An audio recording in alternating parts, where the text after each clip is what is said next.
அன்பிற்கினிய ஆசிரியர் சொந்தங்களே, உங்க எல்லாருக்கும் வணக்கங்க. நாம 11ஆம் வகுப்பு தாவரவியல் பாடப்பகுதியிலிருந்து அறிவியல்ல இருந்து நேத்து ஒரு 50 வினாவிடைகள் பகுதி 1 பார்த்தோம். இன்னைக்கு அடுத்து ஒரு 50 வினாவிடைகள் பகுதி 2 கொண்டு வந்திருக்கேன். ஸ்டார்ட் பண்ணிடலாம். தாவரவியலின் தந்தை என்று அழைக்கப்படுபவர் தியோபிராண்டஸ். இரு சொற்பெயரிட்டு முறையை முதலில் அறிமுகப்படுத்தியவர் காஸ்பர் பாகின். இரு பெயரிட்டு முறையை பிரபலப்படுத்தியவர் கரோலஸ் லின்னேயஸ். 5 உலக வகைப்பாட்டு முறையை முன்மொழிந்தவர் ஆர்எச் விட்டேகர். வைரஸ்களின் புரத உரை பேர் கேப்சிட். வைராய்டுகளை முதலில் கண்டறிந்தவர் டிஓ டைனர். பாக்டீரியாவின் செல் சுவர் எதனால் ஆனது? பெப்டிடோகிளைகான் அப்படின்ற பொருள் ஆனது. கிராம் நேர் பாக்டீரியாவின் செல் சுவரில் அதிக அளவில் உள்ள அமிலம் எது? டைகோயிக் அமிலம். பூஞ்சைகளின் செல் சுவர் எதனால் ஆக்கப்பட்டுள்ளது? கைட்டின் அப்படிங்கிற பொருளால் ஆக்கப்பட்டுள்ளது. தாவர இருவாழ்விகள் என அழைக்கப்படுபவை ஃப்ரையோஃபைட்டுகள். முதலில் நிலத்தில் வாழத் தொடங்கிய வாஸ்குலார் தாவரங்கள் டெரிடோஃபைட்டுகள். திறந்த விதை தாவரங்கள் எவ்வாறு அழைக்கப்படுகின்றன? ஜிம்னோஸ்போம்கள். மூடிய விதை தாவரங்கள் எவ்வாறு அழைக்கப்படுகின்றன? ஆன்ஜியோஸ்போம்கள். வேரின் நுனியை மூடி பாதுகாக்கும் அமைப்பு எது? வேர் மூடி. ஆலமரத்தின் விழுதுகள் எவ்வகை வேருக்கு எடுத்துக்காட்டாகும்? தாங்கு வேர்கள்.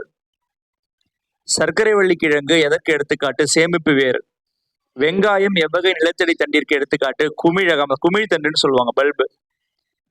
இலைத்தொழில் தண்டு பெற்ற தாவரத்திற்கு எடுத்துக்காட்டு? சப்பாத்தி கல்லு, ஒப்பன்ஷியா, சப்பாத்தி கல்லி. அது தண்டே இலையாவும் செயல்படும், தண்டாவும் மாறிக்கும். இலைத்தொழில் தண்டு. இலைத்தொழில் இலைக்காம்பு காணப்படும் தாவரம் ஆஸ்திரேலியா அகாசியா அப்படிங்கிற ஒரு செடி. பூவின் ஆண் இனப்பெருக்க உறுப்பு எது? மகரந்த தாழ்வட்டம், ஆண்ட்ரேசியம் சொல்லுவாங்க. பூவின் பெண்ணினப்பெருக்க உறுப்பு எது? சூலக வட்டம், ஜைனோசியம். சூலக பையில் சுவரில் சூழ்கள் ஒட்டியிருக்கும் முறை எவ்வாறு அழைக்கப்படுகிறது? சூழ் ஒட்டு முறை. இயற்கை வகைப்பாட்டு முறையை வழங்கியவர்கள் யார்? பெந்தம் மற்றும் ஹூக்கர். செயற்கை வகைப்பாட்டு முறைக்கு சிறந்த எடுத்துக்காட்டு எது? லினேஷியஸ் வகைப்பாடு. சோலனேசி குடும்பத்தின் சிறப்பியல்பு சூழொட்டு முறை, அச்சு சூழொட்டு முறை, ஆக்சில். ஃபேபேசியே குடும்பத்தின் கனி வகையை எவ்வகையை சேர்ந்தது? லெகியும், அதாவது இருபுற வெடிக்கனின்னு சொல்லுவாங்க. செல்லின் ஆற்றல் நிலையம் என்று அழைக்கப்படுவது மைட்டோகாண்ட்ரியா. செல்லின் புரத தொழிற்சாலை என்று அழைக்கப்படுவது ரைபோசோம். தற்கொலை பைகள் என அழைக்கப்படுபவை லைசோசைம்கள். தாவர செல்லில் மட்டுமே காணப்படும் செல் உறுப்பு பசுங்கணிகம், குளோரோபிளாஸ்ட். யூகேரியாட் செல்லின் ரைபோசோம் வகை 80S, 80S பிரிவு. புரோகேரியாட் செல்லின் ரைபோசோம் வகை 70S. செல் பகுப்பின் பொழுது குறுக்கு கலத்தல், அதாவது கிராசிங் ஓவர் நிகழும் நிலை பாக்கிட்டின். குன்றல் பகுப்பு மியாசிஸ் எவ்வகை செல்களில் நடைபெறுகிறதுனா இனப்பெருக்க செல்கள். நேரடி பகுப்பு டைரக்ட் செல் டிவிஷன் என அழைக்கப்படுவது அமைட்டோசிஸ். தாவரங்களில் நீரை கடத்தும் திசு சைலம். உணவுப் பொருட்களை கடத்தும் திசு புளோயம்.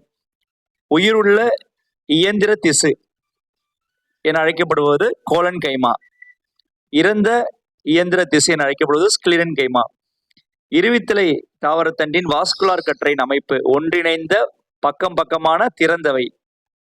ஒளிச்சேர்க்கையின் ஒளிவினை லைட் ரியாக்ஷன் பசுங்கணிகத்தில் எந்த பகுதியில் நடைபெறுகிறது? கிரானா அப்படிங்கிற பகுதி. ஒளிச்சேர்க்கையின் இருள் வினை டார்க் ரியாக்ஷன், அதாவது இன்னொரு பேர் கால்வின் சைக்கிள், எங்கு நடைபெறுகிறது? ஸ்ட்ரோமா, அதுவும் பசுங்கணிகத்துல தான் இருக்கு. C4 சுழற்சியை கண்டறிந்தவர்கள் யார்? ஹெட்ச் மற்றும் ஸ்லாக். C4 தாவரங்களின் நிலையில் காணப்படும் சிறப்பு உடற்கூறியல் அமைப்பு எது? கிரான்ஸ் உடற்கூறியல். கிளைகாலிசிஸ் நடைபெறும் இடம் எது? சைட்டோபிளாசம். கிரப் சுழற்சியில் மைட்டோகாண்ட்ரியாவின் எந்த பகுதியில் நடைபெறுகிறதுனா மேட்ரிக்ஸ். செல்லின் ஆற்றல் நிலையம் அல்லது ஆற்றல் நிலையம் மைட்டோகாண்ட்ரியா. இது ஆற்றல் நாணயம் ATP, அடினோசின் ட்ரைபாஸ்பேட். தாவரங்களின் நுனி ஆதிக்கத்திற்கு காரணமான ஹார்மோன் ஆக்சின். கனிகளை பழுக்க வைக்கும் வாயு நிலை தாவர ஹார்மோன் எத்திலீன். தாவரங்களின் மன அழுத்த ஹார்மோன் அப்சிசிக் அமிலம். நன்றி நண்பர்களே, தேங்க்யூ.